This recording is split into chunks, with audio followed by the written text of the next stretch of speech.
I think it was where the world was at that point. Like there was a real focus on boy bands and pop. We never like shunned it whatsoever. So it felt strange at first, but then I think it's like always about surviving as a live band and as a live artist. That's been the big thing for the band. It's been a big thing for me. And just doing stuff that enables us to like gig. 101. Where did you like grow up? I was just saying, just before you got here, near Watford. Oh, okay. I was super lucky because got into Gallows at a young age. So weird. You like him? That was my... Wait, is he got into it as a fan of? Yeah. Yeah, that was my MySpace song. It's Belly of a Shark. That's so great. yeah. And the thing about that band is they felt like a band from down the road. Which they were for so many people. Just felt like normal lads. They acted like it because they weren't too big. They were underground. They felt underground. It was like That's a subculture so with these... So here I am. In the belly of a shark. It was great, and it was just like angst and like everything that I wanted at that time. Like I started getting into Nirvana when I was like before Gallows, and like it felt like the same kind of like anger. Something about rock and punk, where you get you get the Nirvanas and you get the Pearl Jams, and actually there's a band probably in your town, no matter where you live. Yeah, and they're not Nirvana and they're not Pearl Jam. Don't get me wrong, but you can get a similar feeling. Yeah. And you can resonate with it because it's like they're from the same town as me, and there's a real... And it's guitars. It doesn't need loads of lights. No. Doesn't need high quality cameras. Better like here. Yeah, like these. What was your first band? That I like got into or that I was part of? Part of. The first band, we were called Relentless. So there was some legal battles with the energy drink. Really? And God, no. we were 13, 14, and so I'm still best mates with one of the lads who was in the band, who was the guitarist, and there was 5 of us. And we just started off, I feel like a lot of bands or like young musicians start the same way, of just you playing in like music class, and we'd spend our lunch and go and play in like, they had a little rehearsal room with a drum kit, and we used to just go and rehearse, and we used to do like covers of like My Chem and like all of that. That's was technical. Us. Yeah, it was. But I wasn't singing at that point, so I was just guitar. I was lead guitar in the band. And we started to do gigs, and the drummer's dad owned like a venue, so he used to put gigs on, so we'd play there. And again, like I didn't sing in the band for like 2-3 years. And then the singer left, musical differences. It was a big split. It was a hard time in my life. Big when you're teenagers when something like that happens. It really was, you know. You're like, what are we going to do here? Because you're so passionate about it. And you're passionate about it because there's this feeling that you created. You made that. It wasn't like you were going to Weatherspoons or Walkabout or doing what other teenagers were doing. You built your own little... thing, your own world. It's like everything. It is. And it's like so, I don't know, it's bonding. It's a really strange relationship being in a band. I think it's hard to describe, but yeah, even at those younger bands that I was in before I met the boys in the Vamps, like you bonded through spending your lunchtime like setting up your amps and your kit, and you spend like 20 minutes before and at the end of the rehearsal, like setting up and packing down. So really, you've only got like a sweet spot of like 10-15 minutes every lunch. That's the thing. If you're booking out a Pirate Studios or a practice room, you're only going to have 15 minutes, 20 minutes practice. You go through the set twice, boys. You rattle through. But it's so worth it for those 10-15 minutes. And saw Bruce Springsteen at the weekend with my family. How was that? Awesome, because it was good to hang out with family as well. Nice. Haven't really hung out like that in years. And before one of his songs, he was like, you know, one of my friends from my first band, he was the last person in that group to pass away from cancer. And so he talked about this group that he was in, the first band he was in, and how much that meant to him, and how much that just completely set him off on this path. And it's funny how at a young age you can do that. That's crazy. It's like, I think it just like plants a seed in you, and there's like, you get a joy from it or like a drive from it. And I wasn't necessarily like bad in school, but I just knew that it wasn't what I wanted to do, and it didn't like fulfill me. But then when I played music in the bands and played like guitar and stuff, I was just like, this just feels, I'm like, how do I pursue this, and how do I make this feel like it's plausible to do for a career or just as often as possible. Do you know what I mean? And coming from Wootton, Salfield, Sutton Coldfield, yeah, Sutton Coldfield. Sutton Coldfield, Just like north of Birmingham, yeah. what were opportunities like there for you? Because there are some great bands from Brum. Yeah. Brum. But they're kind of headliner bands. You know, there's a bit of mileage between a kid growing up there and Sabbath, for example. Yeah. I mean, we had like, there was a couple of like smaller indie bands come through and like great bands. Like there was a band called Peace who were from Birmingham who were great. And I'm trying to think if there was any others that I really Jaws? got into. No, I never heard of Jaws. But like there was Easy Life. Easy Life, yeah, they're local formerly boys. known as. And then you had it formerly known as, I know, ridiculous. Yeah. But there was like Midlands in general. There was like Mahalia came through, and I just think from where I was like 25 minutes on a train outside of Birmingham. So like the town that I grew up in, there was like nothing really. There was like the community centre where we'd put gigs on. Yeah. That's sick. Which was fun, yeah. And it was like there was a skate park and then the main community centre. So it was like I grew up skateboarding as well, and that was just like my place. Like I loved going there. But outside of that, like you're playing to your mates there, and there wasn't necessarily opportunity of like meeting new people or playing to a new audience or supporting a band really in my hometown. So it was always travelling into Birmingham to like go to music shops, go to the rehearsal rooms, like even to go to the skate shops, because I think there was such a synergy and still is between like skateboarding and music and culture.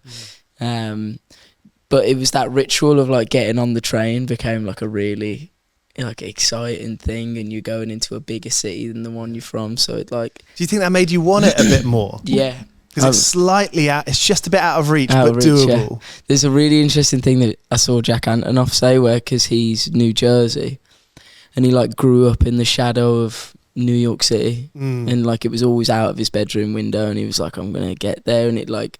He compared it to like bands who were in New York City who were like grew up in that environment. City cool kids. The cool kids, yeah.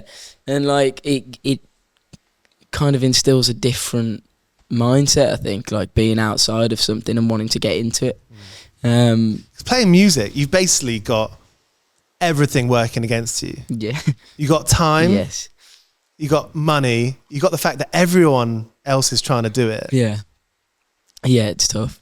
I think but that's like, there's always like a make or break, or I think, I don't know, it was never like, I never really second guessed it massively, and that was like, I was very fortunate that I met the boys in the band when I was quite young, but also like my parents and my friends around me were very supportive, and like the bands that I was in when I was like 13, they were my mates. So it's like, that's the difference, I think, with bands and solo artists. Like now doing a solo project, it's a completely different beast, because you don't second guess it when you're doing it with your mates, because if one's down, you lift them up. And if you're down, they lift you up, and it's this camaraderie and this like momentum that you can't stop. Whereas like you have to be a real self-motivator, and I've got such a newfound appreciation of that motivation that solo artists have to have, just being like, you're your own biggest champion, you're your own motivator. So I feel fortunate that like I started in bands, and there was that like, well, we're gonna do, it's like borderline delusion that you're like, you have to have a little bit of it, I think, when you start. Central C said that the other day. He was like, I think I'm where I am now because I was delusional. Yeah. And that was it. You know, you couldn't lose. Yeah, you can't. That's not a bad way to live. No matter what you're doing. No, yeah, I think it's just like, keep the faith, and then I think people also gravitate to that as well. If you're like so sure in what you're doing and what you want to do and where you're going, people go, okay, they've got something. Well, people pay money to see someone on a stage believe in themselves. Yeah, like I think that's like the spirit of rock and roll. Yeah. You see someone else having fun, and you're part of it. You live vicariously with it. Then it's part of you. Yes, 100%. It gives you this like. Yeah, that's so true. I've never really thought about that when we were speaking about Gallows before, and like those kind of bands where you're like, oh my God, who's this like person that's come out of nowhere and has just got this attitude and confidence. And yeah, it makes you go a bit like, I'll have a bit of that. Like I like that. And why shouldn't you in the world? Do you know what I mean? Why shouldn't you be like, have the self-belief, or just the maybe not fit into the molds that are set there. I think growing up, it's quite, in music especially, but I think for a lot of different paths that you want to go down, it's not necessarily like clear set for you, so there's always a bit of like, kind of like you're trying to figure it out, and that comes with a bit of angst and a bit of like, you need a bit of like force to do that. Sure. Yeah. And I think it doesn't matter what age you're at, whether you're 15 or 50. Yeah. I think you have to do really well, maybe have a lot of luck to go through life without having those completely lost times. Yeah. It could last for years. Yeah. 100%. Yeah, I think you almost need to go through them a little bit, and I think everyone does. But it's also like, you kind of need them to know when you found, as like cliche as that sounds, and you're like, you need the rain for the sun, and like, it's just those appreciation moments, as hard as they are when you're in them, but I think they give you perspective, and they give you, if anything, that's the kind of sorts the, if anyone's going to come out the other side of it and be like, no, I'm still, although it was tough, I'm still as set as I was going into this like low period, you still know. That's a real good indicator. That's the thing that like instills self-belief, is you're like, well, I've got through that and I've come out the other side. You're like, yeah, I'm going to keep going.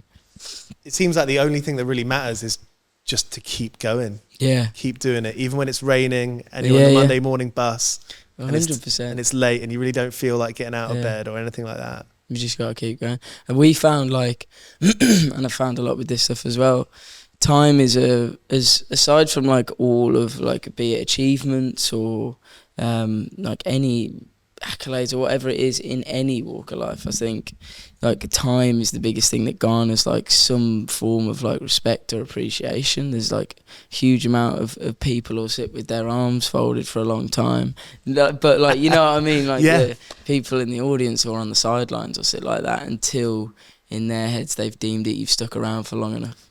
Or you've stuck at something, and then it's like, okay, fair enough, you've got like, and whether that's like learning something and you've put your 10,000 hours in, so you know you've got your foundations to build, or whether it's live music, or whether it's just like releasing music, or like whatever it is, I think like showing that you've put the time in and you're not in it for a quick win. I think we've seen that more and more now that there's socials everywhere and people can see the likes. And so if you've been a band for 5 years and there will be thousands and thousands of these bands and artists out there, and they'll get 20 likes on a new single release, the single could be still sick. Yeah, I know. But they might be put off the fact that no one's paying attention just yet. Yeah. And then the irony of it is that once they stick around for 10 years and people come over to them, it's like, oh yeah, we were here the whole time. Yeah, it's always the way. I think it's like, it's so much harder as well in that setting, the social setting, because I think even if you play to like 5 people in a bar, as hard as that can be, there's like some tangible, if one of those 5 people is like, at the end of the gig, you're like, at least they liked it, or like, but it doesn't feel the same as like one comment or one like, you know, you're not getting that same like human connection, and that in turn drives you to carry on going. So I can see how it's like, so it can be demotivating, the social thing, and I think it's a really interesting time that we're in with music. And I get a lot of bands like on my algorithm that it's like, I think that's great, and then I look and it's like you say, it's like small numbers, and I'm kind of like, that's wild to me, because it's really cool, and there's definitely people out there who would be interested in this, but it's just such a loud conversation at the moment, like it's hard to get your voice heard. Speaking of that, when you're playing these big shows with the Vamps, what's it like the next day when you're sat in your bedroom and you're writing a tune on an acoustic guitar? It's nice. I mean, it's like, I think it was very difficult to kind of manage that high to low kind of thing. Like, it took us a few years to figure out, because you're on such a buzz after a show, especially if it's like a really good one. And you come off and you're like, we speak about it all the time within the band, and even now like in these solo shows, like you just go back to a hotel room and you're just like, and you're on your own. Yeah, you're on your own. It's a strange thing. Do you Do you think with these solo tracks, you've been able to sit with them and playing with them, that kind of makes it more of a, I don't know, like combined world of those two, you know, being on your own but playing the shows. It seems like for the solo tracks, they're the same thing. They're you. Yeah, I think it's like finding like your reasons for doing it and focusing on that, like pre or post show. So like for me, it's like taking a moment after the gigs and being like, I got to play these songs that I've been working on for 2 years, and some of them are really personal and have been real cathartic songs to write. And it's like that gratitude of being like, oh, be it 5 people or 500, however many people, I've got the opportunity to play it. And like that's that, like I've written it in a bedroom here, we've produced it in the studio, and now it's out in the world and I get to play it. So I think it's like focusing on those things kind of grounds you a little bit. You can play them acoustic. Cry at the Moon sounds great acoustic. Oh, thank you, man. And it's kind of a band track, yeah, but it sounds sick on an acoustic guitar, on like a good, what are they called, jumbo body Gibsons? Yeah, it was like I bought this hummingbird in Japan last year, and it was like I only got into like vintage guitars like a couple of years ago, and then I was in Japan and they've just got such a good vintage guitar world. Played this hummingbird, I was like, I love it, I've got to have it. And then got it shipped back, and the guy come out and he's like, we got this case. And it's like, I think it's like, I want to say 64, the hummingbird, like he's an old boy. And he brought the case out and he was like, this is what we're going to ship it back in. It's the original case. I was like, you may as well be wrapping it in like a sheet of A3 paper. Like it's falling apart. I was like, tell me you have a flight case for this. And he was like, yeah, we do. And then got it shipped back. But that was like the guitar that I wrote a lot of the album on. Do you think guitars have songs? 100%. 100%. That's why like the vintage guitar things have been a real interest. Because I think they hold stuff, and they hold like a bit of whoever's played them before, and you kind of inherit in that. And like whatever you pick up, whether there's like 100%. I bought a piano like very early in the band's career. It was like after the first tour we did, I always wanted like an upright piano, and I was like, we've just done our first tour. And there was like 2 options. It was a Yamaha U1, and there was like a reissue from like 2012 or 2014, and then there was the original from like the 60s. And I got the original one and I put it in the house. And like it's even got like a smell, like you get like like a book.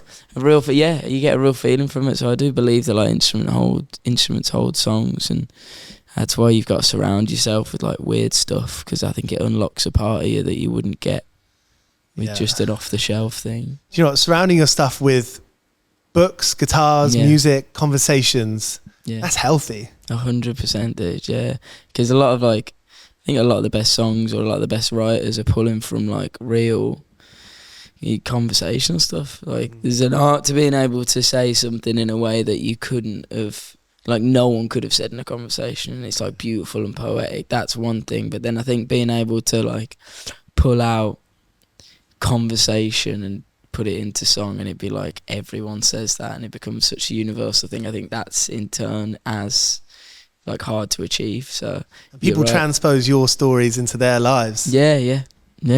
It's crazy hearing that when people come up to you and they're like, "Oh, this meant that to me," and blah, blah, blah. It's like, that's exactly what happened. Yeah. You said it.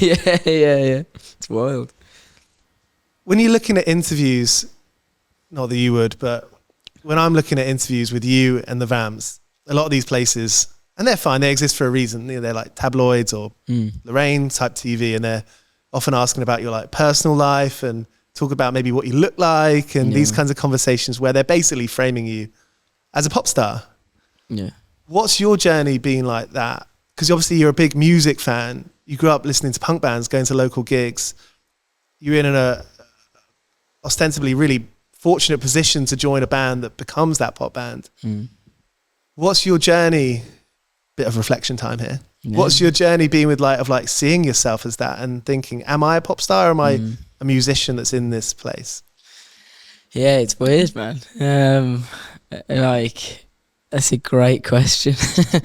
It definitely took a bit of time to like figure out, because it's the same with all the boys in the band. Like each one of us, like those boys are amazing musicians. Tristan's an amazing drummer, Connor's an amazing musician, as is James. And like, I think we started rehearsing in garages, like Tristan's family garage and like little rehearsal rooms, and very much the same dynamic as we all were in bands when we were like, every one of us was in the band that I was in when I was 14, like your school friends. So it was like, it felt the exact same, but then it was thrust into a very like a different kind of dynamic. And I think it was where the world was at that point. Like there was a real focus on boy bands and pop. And 2012, 2014, and I think we always were very like, we never like shunned it whatsoever, but because we always knew, we were like, well, we know, like we play live and we build the sets ourselves, like we MD everything ourselves. What does MD mean? Yeah, musical director. So even if you're collaborating with people writing, you're still like, this is what we like, this is the direction we're going in. And like down to like the live sets, so like a lot of people will bring musical directors in to help transitions and like form the live set.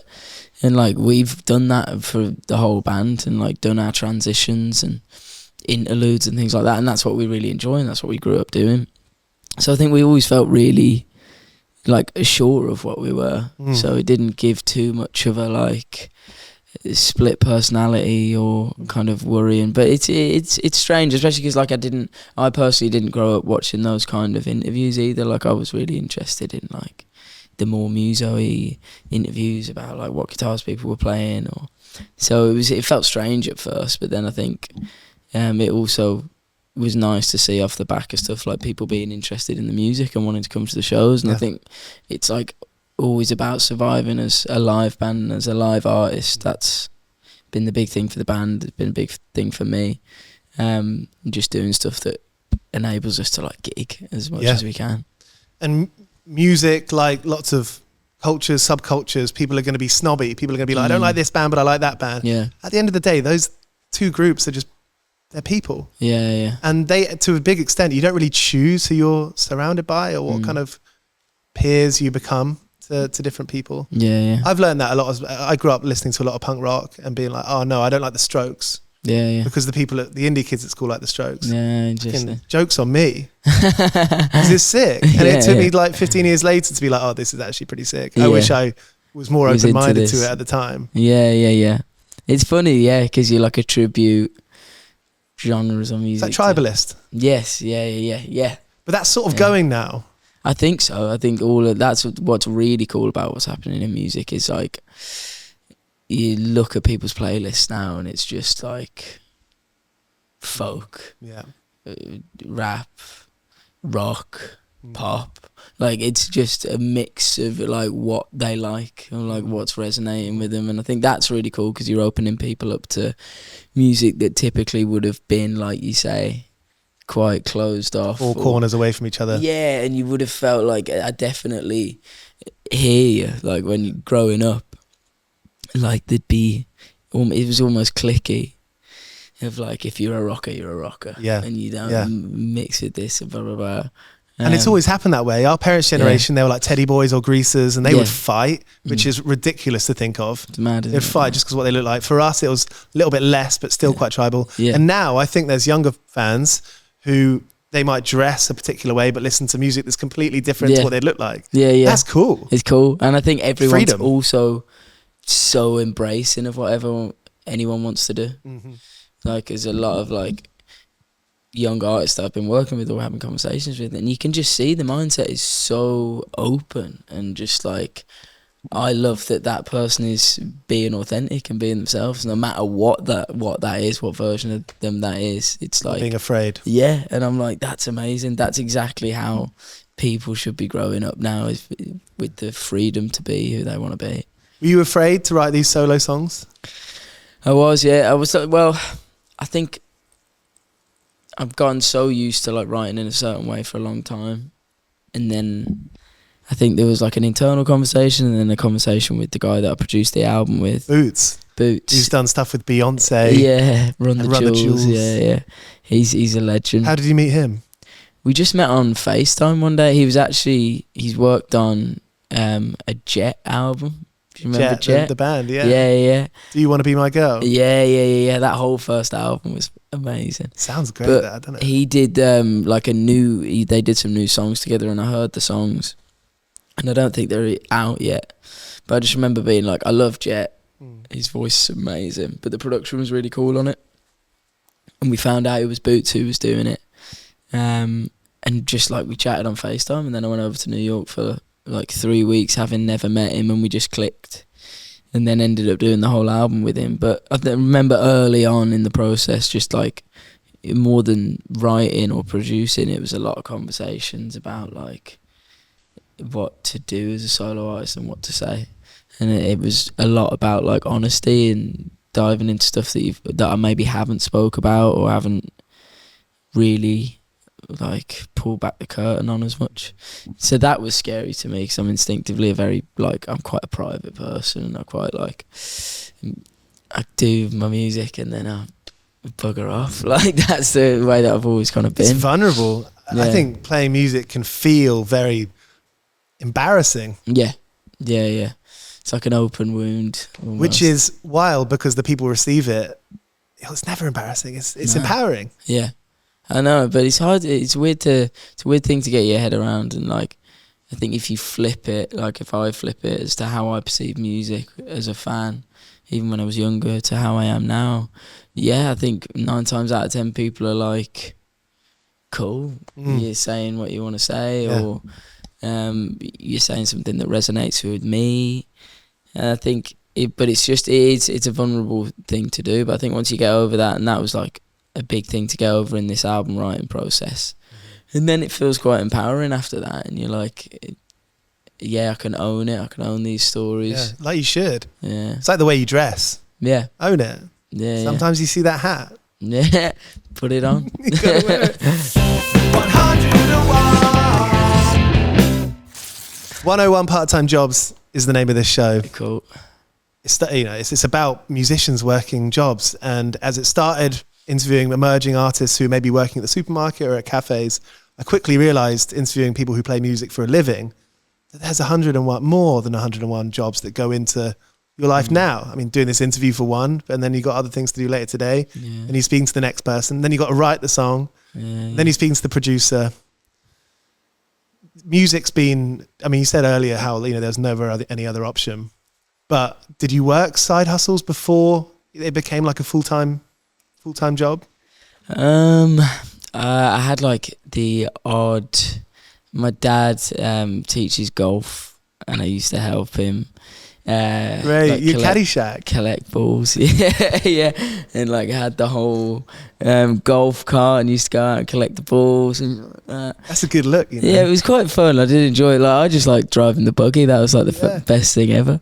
But that was out on the road if you could. Yeah. Well, we did a couple of times, and he was like, I'd turn back up at the house because the driving range is only around the corner from the house, and it was like his buggy, and he was like, why have you driven the buggy on the road to come back? And I was like, well, it's just easier, isn't it? And he was like, but that's one step further than a tractor. Yeah. Get crushed by a tractor. But that was the only like kind of job, and it still doesn't feel like a job. I was just driving a buggy. But there was like, I used to, when I started doing acoustic stuff by myself when I was like 14, 15, I used to busk a fair bit, and we used to go down to Cornwall as a family, and I'd busk in Cornwall because like there was no danger of me seeing anyone I knew.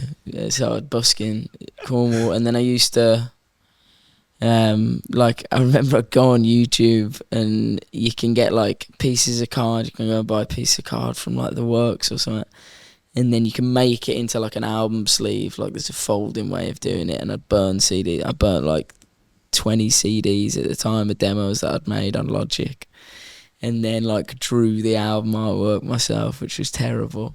And then I'd have those, and then if I bust and like anyone was interested, I'd do gigs around the pub in Cornwall as well. So that was like the first like proper look into like there's more than just sitting there like playing your songs. It's entrepreneurial. Yeah, kind of. I think because you like no one else is gonna do this, and like I wanna Yeah. get it out there. I think that's why Ed Sheeran will always be awesome, no matter if you listen to his music a lot or not, because he started off that way. Yeah, he's just a grafter. Yeah. Like, yeah.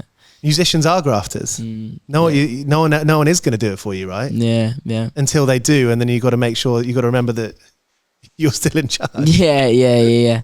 Very true. Yeah, I think even more so now. Like, there's more.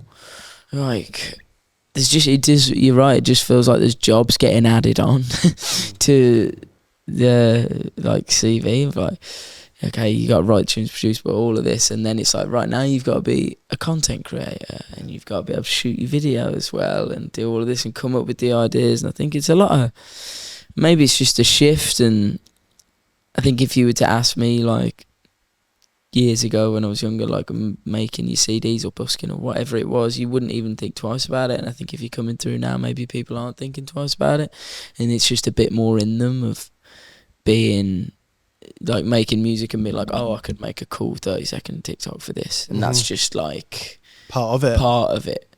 And maybe it'll just be everyone will have that in the next few years. But I think it comes with a lot of pressure, so I think there's always trying to support people going through it. I think there could be maybe more around like young artists, like support, and advice and just like navigating it all. It's a hard industry to navigate, you know what I mean? There's no book, there's no like course to take to be like, you're relying on your gut a lot. And when you're young, there's a lot of older people in the industry who you kind of feel beholden to, or you feel slightly like what do I know? Do you know what I mean? Whereas your gut and instinct. The reality is that's what everyone's thinking. Yes. Yeah. No one has a fucking clue what's going on all the time. So it's like, trust your gut. I think there needs to be more that can instilled in like younger artists, that it's like, just as much. Trust yourself, back yourself. Totally. I'd love to see in like music classes in school be like, this is how you release something. This is how you should promote yourself. This is how you should write your PR. Yeah. Do it. Go out and do it. Yeah. I think that's great, yeah. I think it definitely should be part of it. And then like getting to grips with just like there's so much, man, that I think it would be interesting to give that knowledge to younger artists or have it a bit more part of their journey. From especially in different parts around the UK, not just London. Yeah. I imagine people who music becomes a full-time thing, you're like, okay, well I have to go to London or Manchester. Yeah. I know. I found that in Birmingham a lot, and I think about that because I think there's. Yeah, it's like in Birmingham, it felt like there was enough, but people were always migrating to London. Like always, like there was a ceiling, and I think it's like you shouldn't feel like that. Like in America, I always felt like it wasn't necessarily. Maybe people were going to LA, but you'd see like Nirvana come out of like Seattle and the East Coast. Would have like all of the East Coast would have like really big like and communities and like cultures, you know what I mean? Like Chicago was like Chicago's thing, and Atlanta now is like Atlanta's music. And I think it'd be nice to kind of garner a real culture for like smaller parts of the UK, and it's slowly coming through. But I think Birmingham, you just need to almost like build it and they'll come. I think like you build a great studio, a great space for young artists. I'd love to do that at some point in the future. And just like there's so much talent, and they've got that unique like view on the world. That's what people are looking for all the time, is like a different perspective on life. That you're gonna get that from like smaller parts of the world, I think. Big time. I think even when you're chatting to the person at the supermarket, you can have a great funny conversation. Yeah, you get that in music. You have to. There must be so many great songwriters around England who maybe they're not very good at socials, or they don't want to because they don't feel like it fits their personality, but they'll write awesome songs. Yeah. And you just need to like try and show them another way, or like lift their voice up. Yeah. 100. Hey Bradley, thanks so much for doing this. No, mate, it's been a pleasure. Thank you. Yeah. Cool. Just to end with, I usually ask people, because I made a lot of mistakes at my part-time job. I'd always like fuck things up and smash glasses. Or what were your part-time jobs? Well, I've actually got a good list. I'm getting up to 35. Strong. I think the ones that stand out. I mean, during Christmas time, I had a van, so I offered to do a Christmas tree removal service. Solid, yeah. I did delivery for a Chinese place. Sick. And on my first shift, I blocked my car in. And so I had to use a friend's bicycle. And it was like a really small bicycle.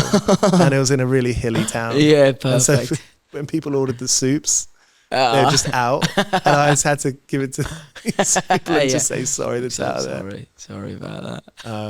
Yeah, I've done some funny ones. Nice. But I mean, just making mistakes. Yeah. I'm growing to like, I mean, I did it yesterday. I forgot to close the door behind me at one of the things I do. And I'm like, kick myself. It's kind of that after, it's like beer fear. Yeah. It's like sober beer fear. Yeah, it really is. Yeah. But I guess like it's how you learn, isn't it? It's how you learn. And what has happened in the last couple of years since writing solo music that it's been like a sliding doors moment, or it's been like okay, this is a fork in the road?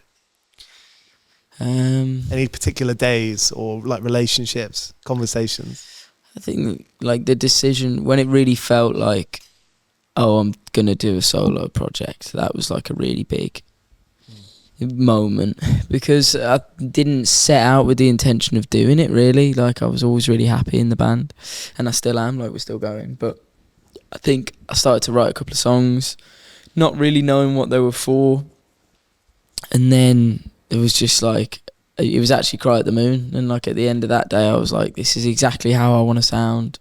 This is exactly like, felt like a catalyst for more writing. It's quite rock and roll. Yeah, and it was just like fun. It was like I'd never done anything like that before, but I'd grown up on bands that played in a similar style. Jeff Buckley, mentioned earlier. Like it's got that kind of vibe, and it doesn't need to sound, you don't have to have the same vocal delivery as Jeff Buckley, or even play the same kind of chord progressions, but there's an energy. Yeah, there's like an the aura space and the organic. And it is the space. And that was not like something that I'd never explored before, like you're right, and tapping into artists that I've loved but never like really lent into. Do you know what I mean? Who are they? What particular records? So like Cry at the Moon was like songs for the I was listening to a lot of songs for the deaf, like Queen's Stone Age album, and then like the recent single Daisies. Like I grew up like there was that like mid 2000s British indie was like, I loved that, like your Block Party and Pigeon Detectives, and then like there was loads. 19 Forever. Stuff. Yeah. Indie disco. Indie disco. We're a bit too young for it, but there was those indie discos just before our time, I think. Yeah. There was some great ones, yeah. And my sister like used to listen to it, and there was like Ruben. I don't know if you ever listened to Ruben. Love Ruben. Yeah, there's a sticker back there. Is there? There's a Ruben sticker. Oh, I used to, yeah. Like, it's in the toilet actually. Cribs. And it's just got two bits. Cribs are so. Yeah. And so there was like those like jangly guitars, and like I'd never written in that style, because I was writing with so many like huge pop writers throughout the whole process of the band, and I loved that, and I still do love that. But then also there's like, it's different to the style of writing of like, you're more indie band, so it's like there's a focus on a guitar part, and that becomes the big hook or the big moment. And like Franz Ferdinand did it amazing. Like that's not something that I've ever messed around with. So it's like that moment where I was like, right, I'm gonna do a solo album was a real like exciting prospect, because I was like, I can lean into stuff and take the pressure of feeling like I've got to write in a certain style off. There are spaces, there are locations. You filmed the video for Daisies, I think, at Moth Club. Yes, yeah. And it's like, that's a place of indie rock. Yeah, and this is a place of indie rock. Yeah. Signature Brew. It feels like it, yeah. So it's like, for fans, that's like an extra element to it. It's like you feel very immediately involved in it. Yeah. Because the stage is that tall and there's no barrier. Yeah, and it's like bang on. I played Latitude for the first time over the weekend. Yeah. Videos looked great of that. Yeah, it was so fun, dude. And it was like the BBC introducing stage. We did a secret set and like popped up at like 11:30. And like it was very tame before, like everyone was like sat on sofas, and then by the end of it everyone was up, and it was great. And like that's what it's about. And like I almost think it's harder sometimes playing those like smaller stages, because there's such a like, you're face to face with it. You've got to really, you can't hide behind any big production, and like you've got to really engage. And I think it's like more testing as a performer sometimes than the bigger gigs. Sounds fun. Yeah, it was fun, mate. Yeah, it was good. Nice one, Bradley. Thank you very Pleasure. much. Thank you, dude. Love this chat. If you enjoyed this chat, make sure you subscribe to 101 Part-Time Jobs for more. We've done episodes with Idols, Yard Act, Self-Esteem, King Gizzard and the Lizard Wizard, and so many more. We put out 2 episodes every week, and we'd love to have you there. Subscribe to 101 Part-Time Jobs on Spotify, Apple, and everywhere you get your podcasts.